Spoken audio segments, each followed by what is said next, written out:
घनिष्ठ मित्रता हो गई।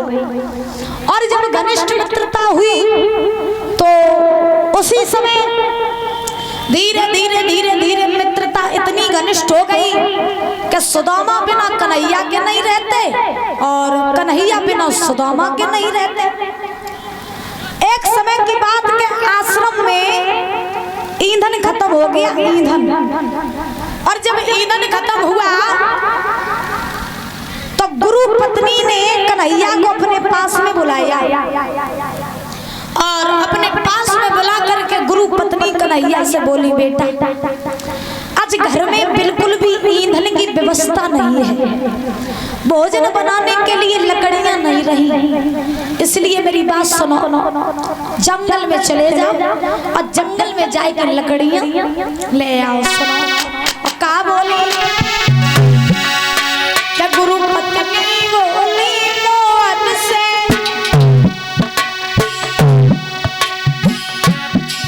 गुरु पत्नी बोली मोहन से, लाला मेरे में ईंधन आओ, घर में ईंधन का नाम नहीं कुछ, बेटा गुमराह दिलाओ।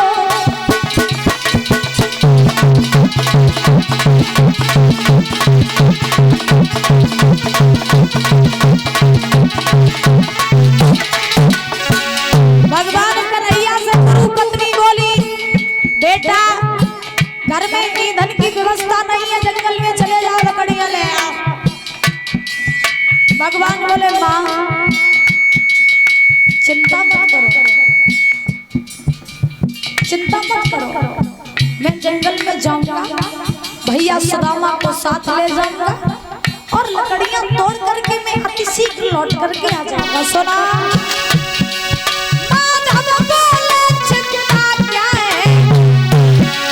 जंगल से तोड़े लाता हूँ, चतुर सुदामा संग मेरे सत्या।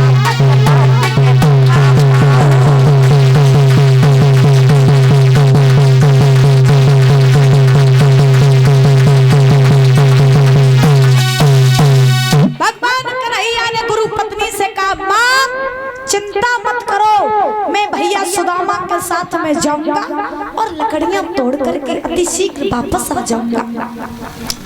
भगवान ने सुदामा को बुलाया, सुदामा को बुला करके आज भगवान जो है वो जंगल के लिए जाने लगे।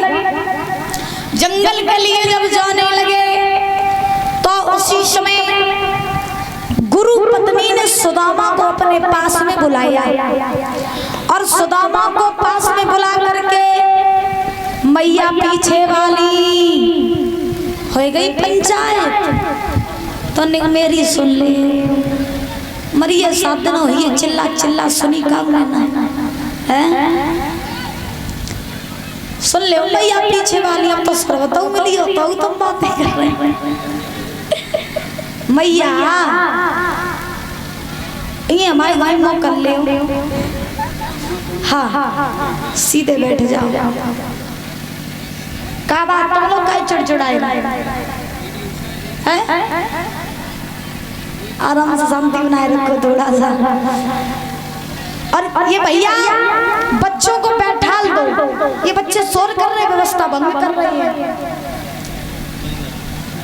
भैया बच्चों को एक साइड बैठा दो, तो इन्हें बेचारों को दे दो, परेशान हो रहे हैं।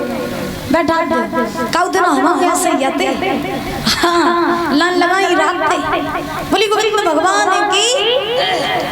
ध्यान रखना परीक्षित महाराज, गुरु पत्नी ने सुदामा को अपने पास बुलाया और सुदामा को पास में बुला करके गुरु पत्नी ने सुदामा को पोटली में बांध करके चने दे दिए और गुरु पत्नी ने सुदामा से कहा, लाला सवेरे से तुमने कछु न खाओए और सुनो तुम दोनों लकड़ियां लेवे काजे जा रहे हो तो आए में पता नहीं कितनी देरी हो जाए, इसलिए ऐसा करो कि ये चने ले जाओ और जब तुम्हें भूख लगे तो मिलके दोनों चना को चब लियो।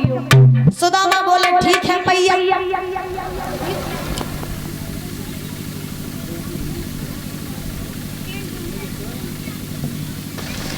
तो गुरु पत्नी ने जैसे ही चावल दिए तो चावल लेकर के सुदामा जी चले। भगवान कन्हैया को साथ लिया, साथ लेकर के जंगल में पहुंचे। और जब जंगल में पहुंचे हैं तो सुदामा जो थे वो वृक्ष के ऊपर चढ़ गए और भगवान वृक्ष के नीचे खड़े हो गए। सुदामा ऊपर से लकड़ियां तोड़ तोड़ करके नीचे डालने लगे और भगवान उन लकड़ियों को इकट्ठा करके गट्ठर बनाने लगे। धीरे धीरे धीरे धीरे दोनों बालकों को लकड़ियां लेने में शाम हो गई। और जब शाम हुई तो परीक्षित महाराज अब ध्यान रखना, आंधी तूफान आने लगी। माह का महीना था तो आंधी तूफान आए, साथ ही साथ परीक्षित महाराज वर्षा होने लगी। और जब वर्षा होने लगी तो ध्यान रखना, दोनों बालक ठंड के मारे सिकुड़ने लगे। और जब दोनों बालक ठंड की वजह से सिकुड़ने लगे तब तक परीक्षित महाराज अब सुदामा वृक्ष के नीचे, भगवान वृक्ष, सुदामा वृक्ष के ऊपर, भगवान वृक्ष के नीचे वर्षा होने लगी। अब तो महाराज दोनों बालकों को रात हो गई लकड़ियां लेते लेते। अब दादा सुनो, सुदामा को भूख लगाई और सुदामा को जब भूख लगी तो सुदामा सोचने लगे अब तो कछु ना है जा जंगल में, तो लाओ ऐसो करें जे चना चबले। तो सुदामा ने पुटरिया खोली, चना देखे, चना रहे बमे थोड़े से।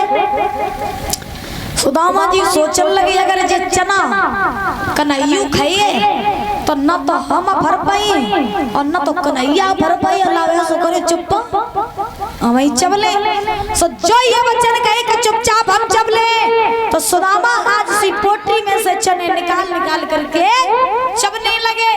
अब चना कोई ऐसी चीज तो है नहीं जो चुपचाप चबले जाए, चना चबत करे तो कट कट की आवाज आते हैं। तो उसी समय परीक्षित महाराज आज भगवान ने नीचे से आवाज लगाई, सुदामा भैया का खाए रहे हो, कछु खाए काजे होवे, तन्ने कहा दे दे, भूखे मारे मरे जाए रहे। सुदामा ने कन्हैया से कहा भैया जब जंगल में खाए काजे का लड़ुआ दरे, तुम्हें नहीं पता ठंड के मारे दांत कट कट खाई रहे, देखो तो पानी बस रहा हो, हवा चल रही, सो दांत कट कटाए रहे, खाए कछु नहीं रहे।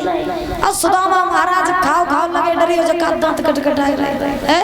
भगवान समझ गए कि सुदामा ने हमसे झूठ बोला है। लेकिन एक बात ध्यान रखना, बाबा गोस्वामी तुलसीदास जी कहते हैं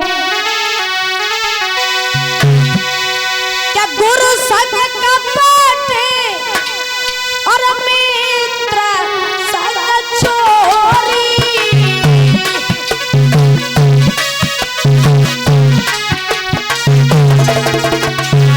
या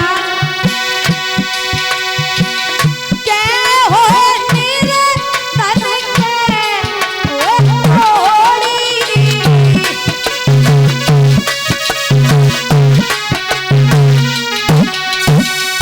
गुरु संग कपट मित्र संग चोरी, के होए निर्धन के होए कोड़ी। गुरु से कपट करोगे, मित्र से कपट करोगे तो आपका ठिकाना लगने वाला नहीं है। अब मेरी बात सुनो, यहाँ एक रहस्य वाली बात, जिस बात में रहस्य छुपा हुआ है, ऐसा प्रमाण मिला है। पीछे जो भाई खड़े हैं, क्यों खड़े हो? पीछे जो भाई लोग खड़े हुए हैं, क्यों खड़े हो भैया? अच्छा शरबत डबुआ बांट रहे, बांट ले। अब सुनो रहस्य वाली बात, कहा तो यहाँ तक जाता है कि सुदामा जी ने जो चना चबे थे, बुजुर्गों बड़े ध्यान से सुन लेना, सुदामा जी ने जो चना चबे थे उन चनों को श्राप लगा था। क्या श्राप लगा था? उन चनों को श्राप ये लगा था कि जो कोई भी वो चने चबेगा वो निर्धन हो जाएगा। चनों को श्राप लगा था कि जो कोई भी चने चबेगा वो निर्धन हो जाएगा। और ये बात सुदामा बड़े अच्छे से जानते थे, क्योंकि सुदामा जो थे वो कोई साधारण ब्राह्मण नहीं थे मेरे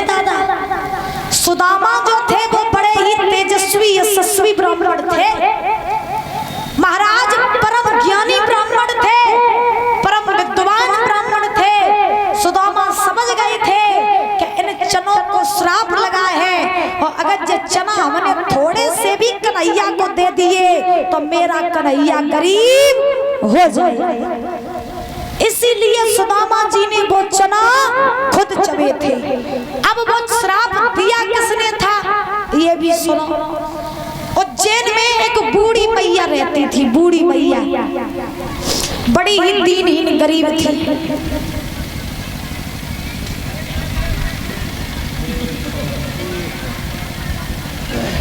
ऐसा करो तुम लोग पहले पेट भर के पी लो, तुम कथा आगे बढ़ाइए।